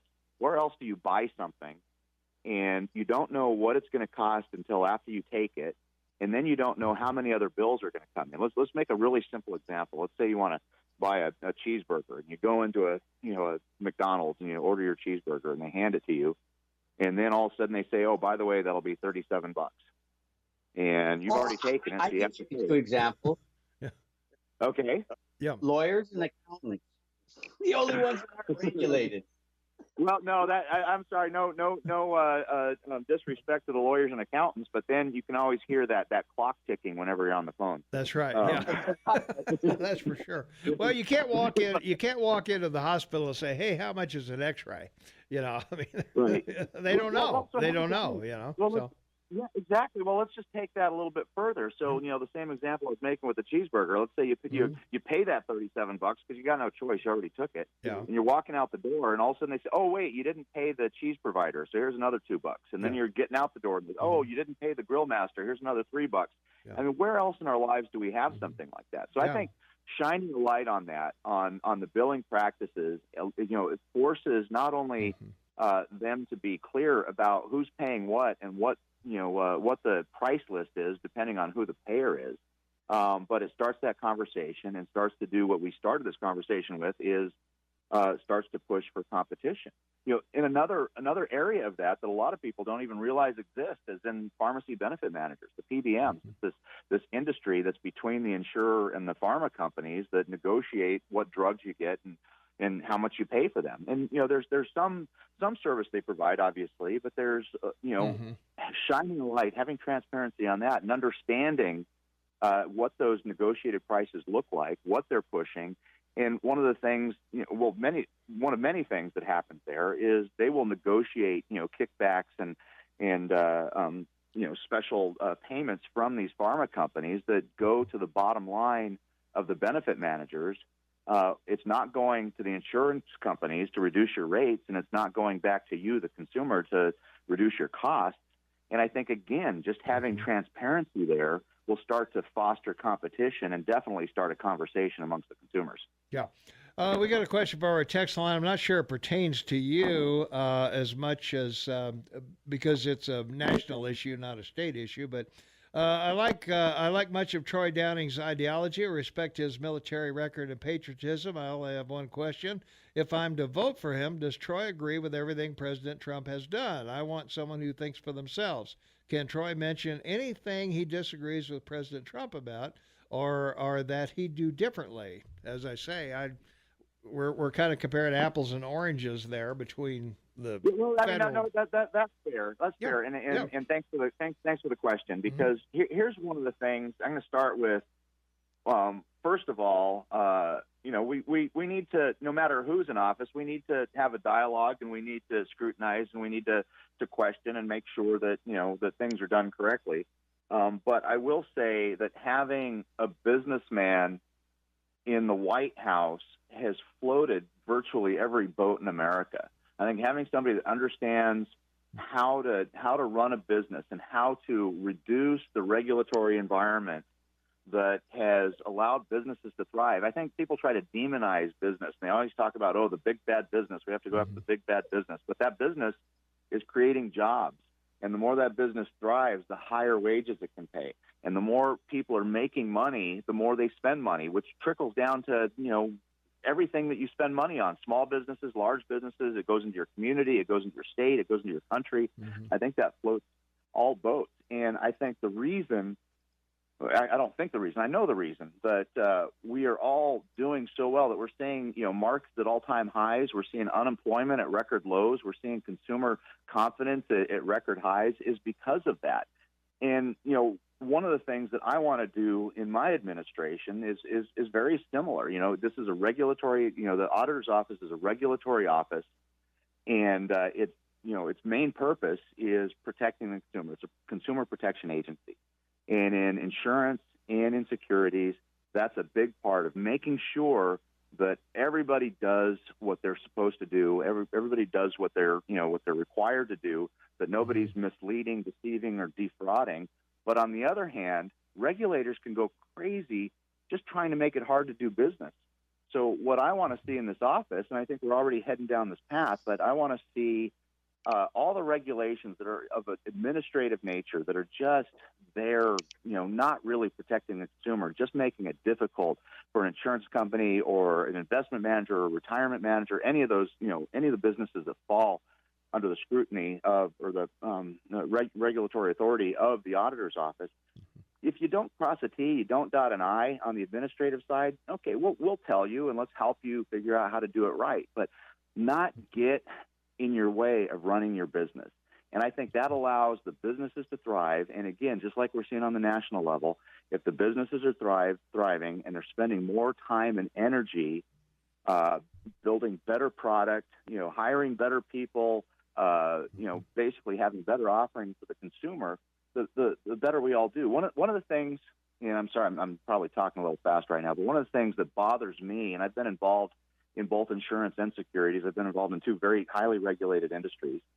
And when you have a regulator that comes in and tells you need to do something, and you say, well, where is this in statute? Where is this in administrative rules? Where is this in law? And you want to see what they're referring to, and they can't tell you. And the answer they give you, that's just how we do it. That's just how we've always done it.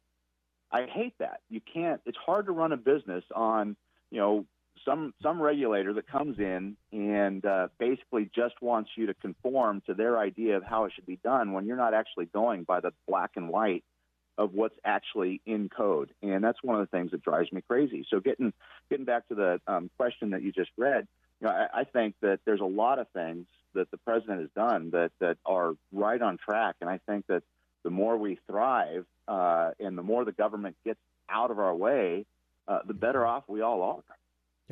All right. We're going to take a quick break here, Troy. Hang on. You'll be able to hear everything that's going on while we're out. When we come back, I want to ask you about Medicaid, where that fits in, and also employer insurance, because it seems like we don't have a whole lot of folks that offer that in Montana. And we'll be right back with Troy Downing, running for the Montana Auditor, right after this. Hang on. 19 minutes after the hour, we're talking with Troy Downing, running for Montana Auditor, and Shaman Taubman on the line. Tom Eaglehoff, your morning mayor. And I wanted to ask you, there's kind of a donut, an empty middle, Troy, I believe, with you've got employer insurance on one hand, where those people who are working are maybe covered to some level by their employer. And then on the other end, you've got the people who are disadvantaged, who are on Medicaid, and some on Medicare. Is the group left uninsured too small for insurance companies to come in to service that group?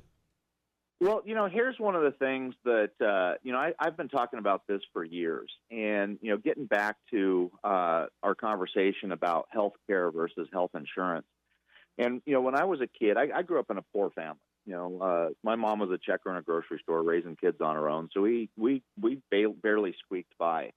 But when I was sick, my mom would take me to the doctor. And when we walked out, she'd get out her checkbook and she'd write a check, because you had a relationship between the doctor and the patient. They were from your community, you knew them, and they priced their services for the community they were in. And I think we've really gotten pretty far away from that, and it's become more of a factory. I'm not saying that doesn't exist, but it's more and more rare. And, I'm starting to see all these other options for medical care that I think will really, the more options we have, coming back to the original thesis of this call, the more options you have, the more competition, the better pricing, the better range of choices you have. And so some of the things that are starting to get more of a foothold, which actually makes me smile, is I was up in Missoula last week talking to some direct primary care providers, and that industry is pretty interesting. I was talking to some doctors up there that have their business where all of their patients, there was a small group of doctors, all their patients had their cell phones, so they could talk to their doctor. If they're out gutting an elk and cut your thumb, you can send a picture, call the doctor, and come in and see them. But it's not basically the way they structure it is you pay a small fee to this doctor, whether it's 50 or 70 or $90 a month, whatever it is, depending on the program. And under that, any kind of routine, small, normal doctor visit is just covered. There's actually not really insurance involved. It's just covered with that monthly fee that you have out there. Yeah, it's a subscription-like service. Yeah, essentially. And the way that they make that work is, they have a wide enough number of patients in their community that are all paying that small monthly fee, and they're just available to go meet that person, and it's priced for their community. They have a direct relationship with their patients, and I think that's one other option. I'm not saying that's right for everybody. That's one other option. We're seeing these healthcare ministries out there, these healthcare cost sharing programs. I think the more inventive, the more we think out of the box, the more disruptive we are, and not just saying everything is going to be either health insurance or or government covered health care. I think we start to create an environment with more products that are priced in ways that the communities can start to afford them. If you're really at the point where you can't afford anything, I think a civilized society, yes, we have to take care of those who cannot take care of themselves, and so that falls into that hole that you were talking about. But I think that we give people opportunities so that they can pull themselves out of that hole and find other alternatives that might work for their particular situation. So one of the things, like I said, that really makes me smile is to start to see all these different alternatives to traditional health insurance that are more based on health care that increase availability of product and brings more competition of services that you can get. And I think that ultimately that's better for the consumer. Yeah, I would agree. From our text line, let me go back over there. Let's see. For Troy Downing from our app chat line, what is the possibility of the state auditor actually doing audit on finances in the state and making it public? And I don't think that's what the auditor does. No, it's not, and that's a big big misnomer. It's a misnomer. The office is misnamed, I think. You don't audit anybody. Well, yeah, and it's very confusing because as soon as you say auditor, people tighten up because they think it's the IRS or something else. But that's not the job of the auditor. But thanks for that question, because one of the things I think we need to strive for in all things government, and you will see this in my administration, is transparency. Where the money's coming from, where it's going to, who's getting paid for what. I think that having transparency of everything that's happening is good for keeping your government at check and keeping it accountable and understanding what's going on. I think that we need to shine bright lights everywhere, and this is my promise is we're going to have bright lights on in that auditor's office, for my entire tenure. So that's something that I agree with the caller, that we need to have more availability of data, and like I said, keep those lights on. Yep. But another thing, you're talking about the misnomer of the auditor's office, and it's constitutionally named, so we'd have to, it's kind of a big deal to change it, and it is misleading. But one of the other things that the auditor's office does that I think just gets swept under the rug all the time is it's one of the land board seats, and there's a lot of people that misunderstand exactly what the land board does. So I bring it back to the simplest. It's maximizing income from state trust lands to fund public education, and that's a little bit of a simplification, but that's what it's there for. Yeah. And, it's easy to get that confused with, Forest Service land, with BLM land, with a lot of other public land issues. But this is something very specific. And it affects every one of your listeners. And, here's something to keep in mind is those state trust lands are, grazing leases, it's ag leases, it's logging permits, it's mineral extraction, it's mining, it's basically everything that represents the backbone of the Montana economy. Ag is obviously a big part of it, but, so is, mining and mineral extraction, oil, all these other things that we do with our lands. And the next part of that is this is money that's going into public education. And, it's not the complete source of funding. It's actually a relatively small, but it's still a big number. Last, I think a month and a half ago, they wrote a $46 million check to K through 12 public education. And $46 million, that's a big chunk of change. And if it's not coming from managing our state trust lands, it's going to come from somewhere else. Think mill levies or income tax or wherever else. And so we need to take this seriously. And my kind of 30,000 foot view of managing these is it really comes back to the the BLM Act of the whole idea of multiple use and sustained yield. And multiple use means multiple use. Let's look, and I mean, we all live in Montana because we love looking out our windows and smiling, so we don't want to destroy anything. Let's preserve what makes sense to preserve. Let's work on access and recreational access and use and all that stuff that we care about as Montanans. But let's also look and say, hey, where does it make sense to log? Where does it make sense to graze? And make those decisions in a thoughtful way. And then the second part of that, the sustained yield, means do it in a way that you can do it forever. Be true stewards of that land while we take advantage of the opportunities in agriculture, logging, mining, and everything else that we do in Montana. And it just is amazing to me how few people understand how important that is and how it really touches everybody in the state. Let's take another phone call. 522-TALK is the number. Caller, you're on the air with Troy Downing. What's going on? Good morning, Tom. Good morning, Sam. Good morning, Troy. This is Rabbi Chaim. How are you? Hey, how you doing? It's good to hear from you. Doing well. I was listening to what you were saying about the alternatives that exist today, whether it's religious insurance availability or the various private care that takes place. But I think there's a component that's missing from the conversation, which is someone like me who has more than one child with very unique special needs, both in the realm of medical needs or physical needs and mental health needs.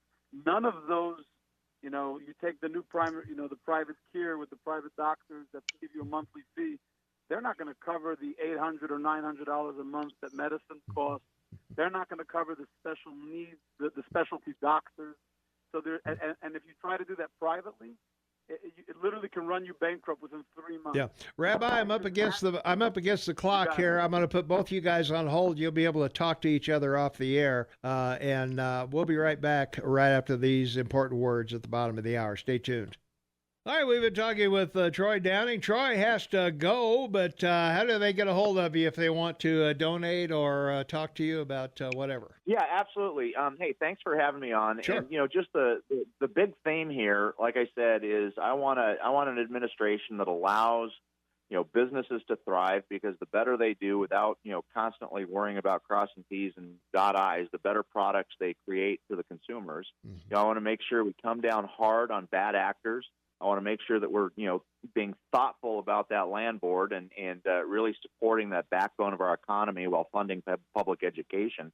And these are the main themes of what I want to do in this office. I've got experience in the two highly regulated industries that it oversees, and I care deeply about preserving, growing the economy in Montana and preserving everything that we love about it. So if people have more questions, and I'd love to be on again, but if you have questions, you can find me online at troydowning.com. You can email info@troydowning.com, and just look for me there. This is a conversation, a dialogue. I want to hear from everybody, and let me know what you're thinking about and what your pain points are and what you want to see out of this office. Okay. Shane, you got a final thought? I just would like Troy to remind everyone when the primary is.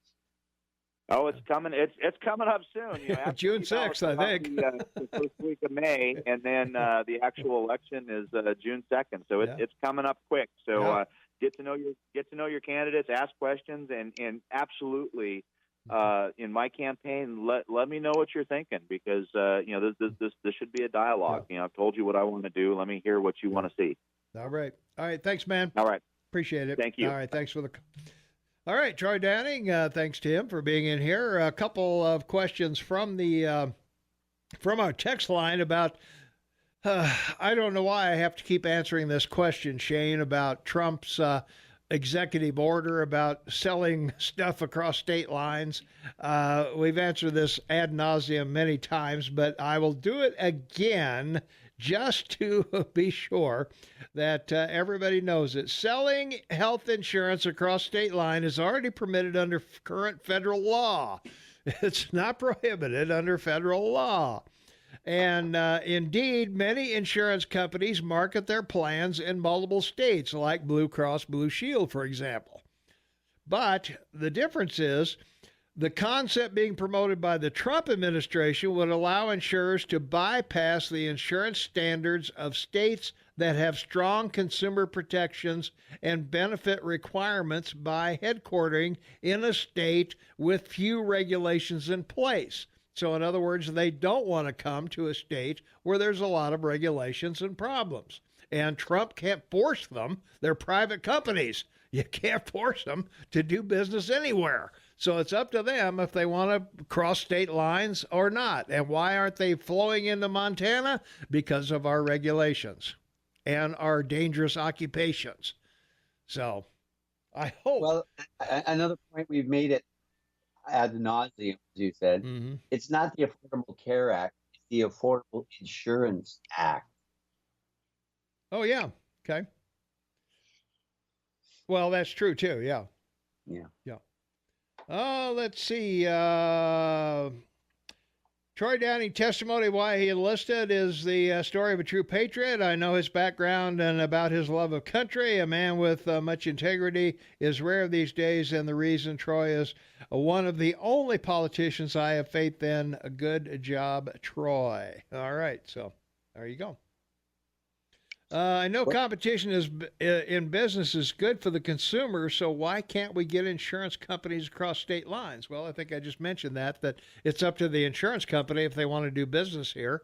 Part of our problem is low population. Medicaid, we're supporting that already.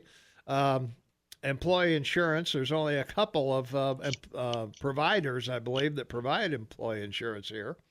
And the regulations of the state, which is why they go into states that have few regulations. So that's kind of the basic of it there. Let's take some phone calls. 522-TALK is the number. Caller, you are on the Morning Soapbox with Tom and Shane. What's up? Morning, guys. Kevin. Kevin. How you doing? Good. Hey, you know, the thing that we never seem to talk about, though, when we talk about health care and health insurance and prices, is and the cost of it is the bringing down the cost of it. You know, using our free market system like we do in every other aspect of our life. Mm-hmm. So, you know, the rabbi can afford the medicine. Whoops. Oops, we lost him. I lost you. All right. Well, let's take another call. 522-TALK is the number. Caller, you on the air. What's up? Well, good morning there, Tom and Shane. Oh, good morning. You know, I was flipping through the channels yesterday, and I come across Mr. Alex Azar, and I didn't hear the whole thing. I hit in the middle. I don't know if he's NIH or HHS or one of those health organizations in the federal government. HHS. Yeah. Well, he was talking about transparency in one breath, and the next breath he says, CDC is going to meet with the Senate behind closed doors tomorrow, which is today. And they're, wait a minute, you're just talking about transparency, letting the people know what's going on with this virus, and they're going to meet behind closed doors. Well, okay. they've got to be able to talk freely, you know? You're right. Then they can come out and say, here's all, they're not going to say, here's all the stuff we trashed. They're going to say, here's all the stuff we did. And the other thing is that the CDC is telling the states to send their samples of potential virus carriers or people who are infected to the CDC. When every state in the union has got a lab that's capable of doing that, but they want them to send it to them, the CDC, and I guess that's, and nobody's testing. They're not. Yeah. They're not testing. So no test, no virus, I guess. That's how that works. And the other thing I saw was during the SARS outbreak, or after the SARS outbreak, the U.S. military found that the best thing they came up with to treat people who had SARS was nanosilver. And I didn't hear that on the mainstream media anywhere. Well, nobody wants to hear that. Nobody knows what it is, and it sounds scary. Yeah, well, I'll tell you what. Nobody wants silver in their veins. Like, why don't you inject me with mercury? Well, silver and mercury are two different things. Well, I know that, but I'm just saying it sounds bad. We talk about this a lot. So let's remember the 2009 flu pandemic, all right? Similar to the Spanish flu of 1918, 1920 that killed 100 million people, the 2009 flu pandemic infected 11 to 21% of the global population, or 1.4 billion people.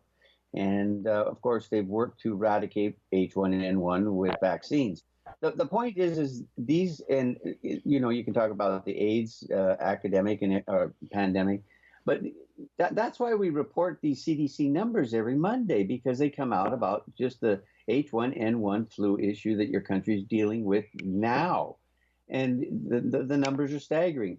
The danger that this issue, this new type of flu that we're dealing with as a bacterial infection, or as a virus, not a bacterial infection, is a vaccine which will take 16 months, which was similar to the H1N1. So does it continue on in warm weather, or does it go away in the spring? It's popping up in warm areas of the world now, so that's concerning, because it's probably going to continue on and not dissipate in warmer temperatures.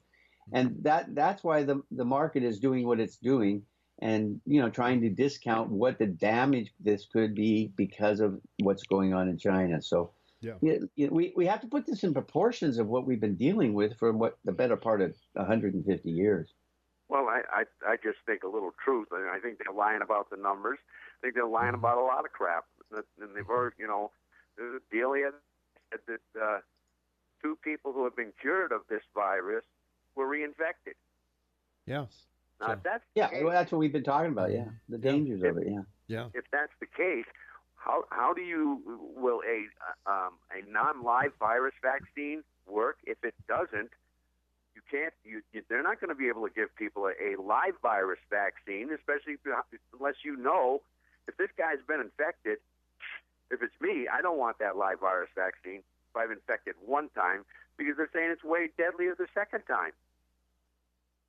Well, they don't know that. They don't know the death rate of it yet. They're guessing. Yeah, and now WHO, the World Health Organization, that has a huge budget, and of course now the big news about what they're doing, and the fact that they spent $200 million last year on first-class airplane tickets and hotels for their people to go around the world. So you got all kinds of problems. Yeah. And they know that, and that is, that's just one of the problems. You look at the history. I'm not leaving out the CDC, the FDA either. These people don't have a good history. They just don't. I'm sorry. And we're supposed to believe them. Yeah. And then it's all about transparency. We're going to have a secret meeting with the Senate tomorrow. Give me a break. I got to go, Pete. Hey, thanks, man. You bet. All right, take care. We'll be back in 1 minute. 13 minutes for the top of the hour. Shane has a point of order. I'd like to do a minute review of the market because it's doing better today. But before I do that, I hope everybody heard the announcement from Tokyo yesterday that they're considering canceling the Olympics this summer, not moving them, canceling them, and they have a 4-month window. Wow. That would be a staggering concern for the world, actually, if that were to happen. Now the Dow Jones, up 440 on the Dow Jones today, so we have a dead cat bounce. Standard & Poor's, so it's up to 27,518. The Standard & Poor's 500 is up 52 at 3180. NASDAQ is up 190 at 9025. We'll see if this holds. The rest of the market, there's some markets in Europe that are holding and up, but overnight in Asia, not good. And they got slammed. Okay, Brent. Oil is $55. West Texas is $50. Natural gas holding in 186. Gold is at $16.35, up to $62. And interestingly enough, the yield on the U.S. debt 10 years 137. So it's moved up marginally, but still lowest it's ever been. And it's interesting to see the response of the 30-year debt because it's holding at 185. Currency exchanges, no major moves there, but the important thing to look at here is that the euro dollar is still holding in at 108. We'll see how that moves on with the concerns that they have. Finally, I just want to really quickly go over some of the issues that farmers are concerned with. Soybeans, $8.84, up $5. Wheat, $5.38. It's down marginally. Looks like about a dime.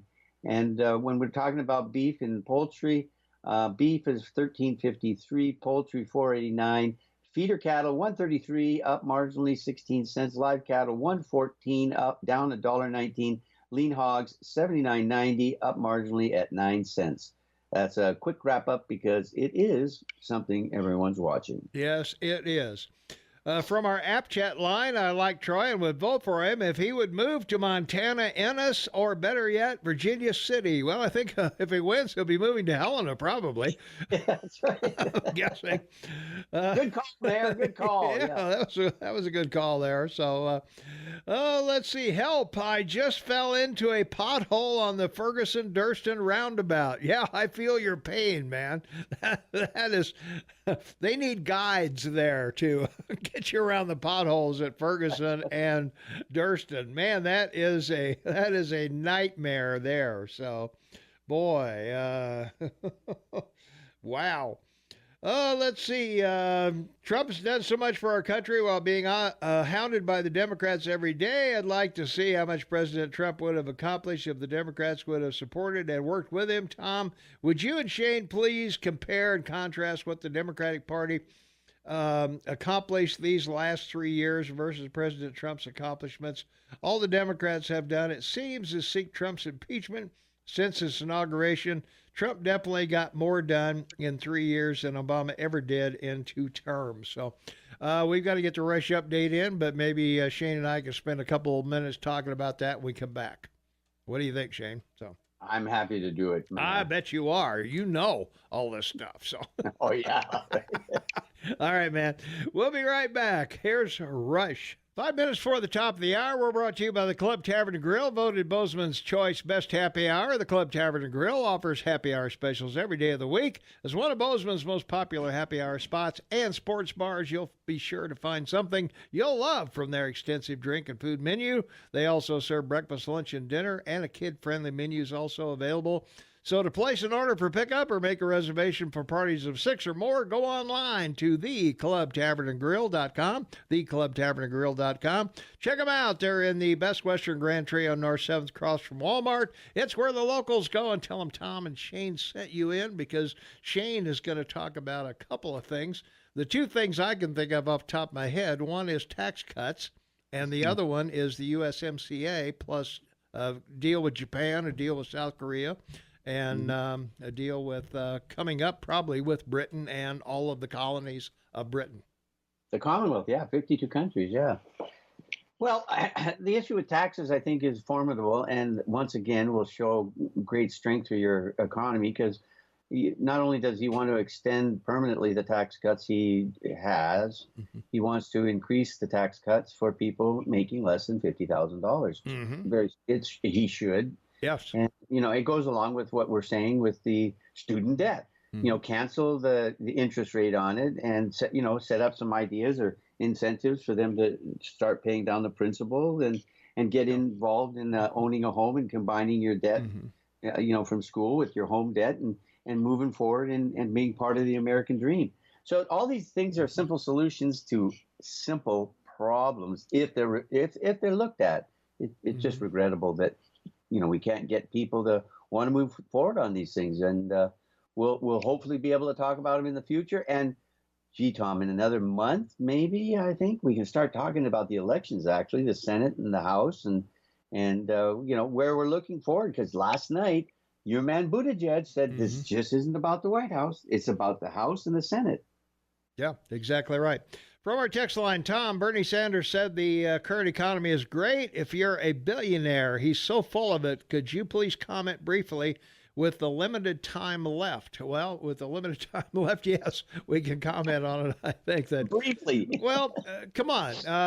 The American dream, if the number of billionaires increases each year in America and in China as well.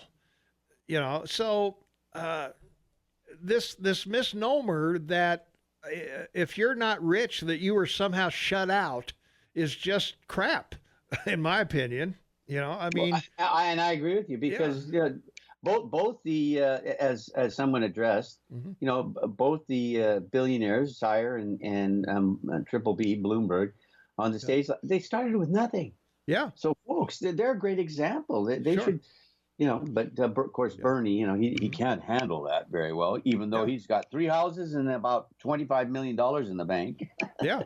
Well, in 1980, I was flat broke, living in my car with no prospects, no contacts of any kind, and managed to work myself out of that dilemma because I had to. It was you had to be successful, and I. Started as a clerk in a store and worked my way up to manager of a store, and then I was a regional manager of a bunch of stores, and I used whatever I learned in a business, I took that to the next business.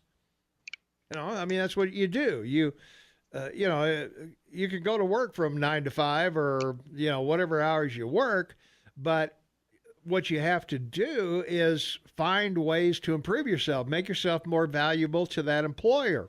And if they don't see your value, then I always carried a application form in my pocket.